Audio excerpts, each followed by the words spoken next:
Hey, welcome to Kingdom and Daily. I'm Estance Baby. So, someone asked me the question this morning. I was talking to a few of my friends, right?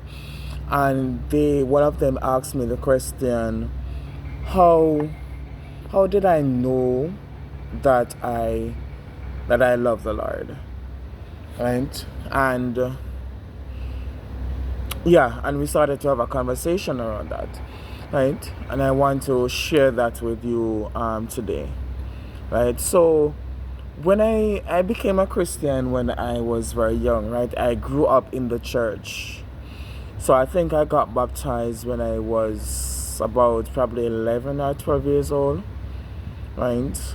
Made a lot of mistakes on my part, but anyway, it's for another conversation. So when I got baptized, in my early few years of my Christian walk, right? I I was not thinking about, okay, I want to serve God because I love God. Right? I got baptized and I was going to church and I was trying to live holy because I was trying to escape hell. Right? It was not about, okay, God, Jesus Christ died for my sins. He delivered me from out of some rough. A lot of persons, they give their life to God because God delivered them from out of some tough situation, right? Because they love the Lord, right? I gave my life. For me, it was all about not going to hell, right? And for many years, right, even when I became an adult, right, my worship, my serving God was based on conditions. The condition was, okay, I will make it to heaven and I will escape hell. Right? So it was not a love affair. It was not because I loved him. Right? And to be honest, there are times when I wanted to walk away from church. Right? There are times, like, for many years, alright, for most of my life I struggled with rejection, right? And that rejection, that feeling of, okay, no one loves me, I'm unlovable, it spills over into my relationship with God, right? And so I I was worshiping a God that I never thought loved me. And why would he love me if I didn't love myself? Right? How can the God of the universe, what would the God of the universe have anything to do with me, an insignificant individual, a failure, a mistake? Right? Why would he love me when I made so many mistakes, when I failed in so many times, um, when I don't even love myself? Right? Because for many years I was like, I had suicidal thoughts, um, feeling of worthlessness, not good enough, insignificance, inferior, struggling with self-hate. When I looked in the mirror, all I saw was a mistake. All I saw was a failure. Someone who no one would ever love. So why would God love me? Right? And so there are times that believe that God doesn't love me. There are times I wanted, like, why am I serving God? Right? Why am I even going to church and all of those things, right? But then because I didn't want to go to hell, like, if there was no hell and there's no heaven, right, then I would not be a Christian. That was my thought back then, right? I would not be serving God because why am I serving God who doesn't love me, who wants, right? So my worship was performance. If I can be a good Christian, then God would love me. If I can do all the right things, then God would love me, right? And then after years, like, there are times when I was even, like, in Bible study. I remember one time I was in Bible study and someone was the teacher was talking about the love of God and that God gives you happiness, and I'm wondering, what is he talking about? Which God is he talking about? When can I get introduced to that God? right? It can't be the same Jesus that we're talking about, because I did not know what happiness was. I did not know what love was. Right? This God doesn't love me. But then after years of, struggles, internal struggles, healing, working on myself, right, and seeing that God keep on proving himself to me, God keep on telling me that he loves me, and he starts showing me that he loves me. And so so slowly my worship left from performance. What can I do so that God is not mad at me? What can I do so that that I don't go to hell? So I want to serve him because of who he is, not because of what he can give me. I want to serve him because I love him, because I want to please him, not to please him because I don't want to go to hell. So no, it's not about hell. Right now, it's about developing a relationship with God. Right, and one of the things that I right, so my relationship, that's how, and so now my love for God started to grow, right, and to please him, right.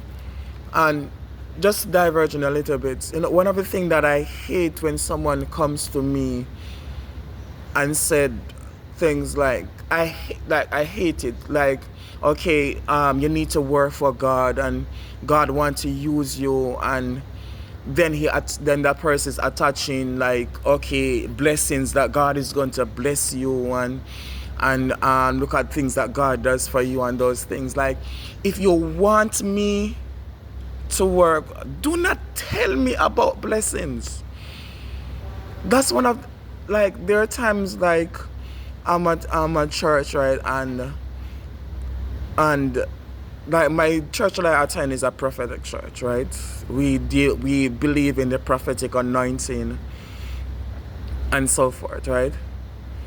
And there are times, like, I remember there are times when someone, like one of the pastors or someone would come to me and say, God said that he wants to use you to speak to his people. And then he started talking about blessings and availing himself, and like I was getting my mind ready. But then like, I remember one special evening when he started talking about blessings, like, if my mindset, and like, I was getting my, like, us up there, it just dropped here. Right, I no longer wanted to work because you're talking about, like, my intention for working for God is not about the blessings. I don't want to work for God because I want him to bless me. I want him because there are things that I'm asking him for. I want him to give me a lot of things because he wants to give me a lot of those things, because I'm like, work, but don't come, like, because you see that I'm putting in the efforts. Like, say for example, I want my business, I want it to reach a certain level. I want God to bless my business because he see my efforts in blessing my business, and it's his will, and he decided to give me that. Not because last night I used me to prophesy over somebody's life, or I preach a message, like. And then I had to, because I keep hearing it so many times, like, my spirit, they start getting, my intention, my motives start getting contaminated, and I have to keep speaking to myself, like, okay, like I started finding myself, okay, I need to work because I want God to bless me. And so I realized that my motives started to get, like, let me use the word polluted. Like, I want to please God from a clear conscience, and if I'm doing it for the money, if I'm doing it because I'm going to go tell, then that my intention, my worship is not pure. It's based on a condition, and that's not the relationship that I want with God. And I think, well, I know some persons will come at me for this, but if you are worshiping and if you are not using the word, if you are working for God because you want God to bless you, then your working is fake. Your worship is fake. That's not true worship. And I think we need to get from, well, that's just my belief, right? That's just my thing, right? I'm not saying that it's fake or anything, but it's just that it's not what I want to say. It's not, your motive is not pure, right? And I know all of us are on our journey. Like as I said before, mine started wanting to do things because of they want to go to hell and so forth. But what I want to challenge you is to move from that place of, okay, I'm going to do things for God. I want to please God. I want to work for God because I want Him to bless me. But move to a place where you do it because you want to do it, because it's your passion, it's your desire. Right? Stop talking about the blessings, right? Stop talking about doing things because you want God to bless you. Start thinking about, okay, I want to do it because I want to grow. Like for now, I want like my intention is to please God and it's to grow. Right? If I can do this, then I can go to that next level. If I can work for God, then God can use me more, then I can see more, I can hear more, I can minister to more people and so forth. Right? And I find that when I include money in it or blessings in it, it's what's the word? It just pollutes it. Right? Your motive, it's not pure. Right? But again, all of us are on our journey. There are different stages, and as we get to know God more and we grow God, our intimacy with God more, then our motives become more pure, right? All right, so I just wanted to do this short video.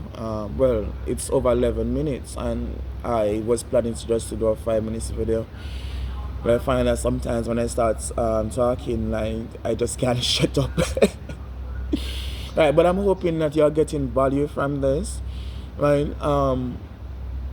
If you're going to church now and you're pleasing God, it's for like you want to go to heaven, you don't want to go to hell. That's a great place to start, right? And I applaud you for that. That's a great place to start, but don't stop there.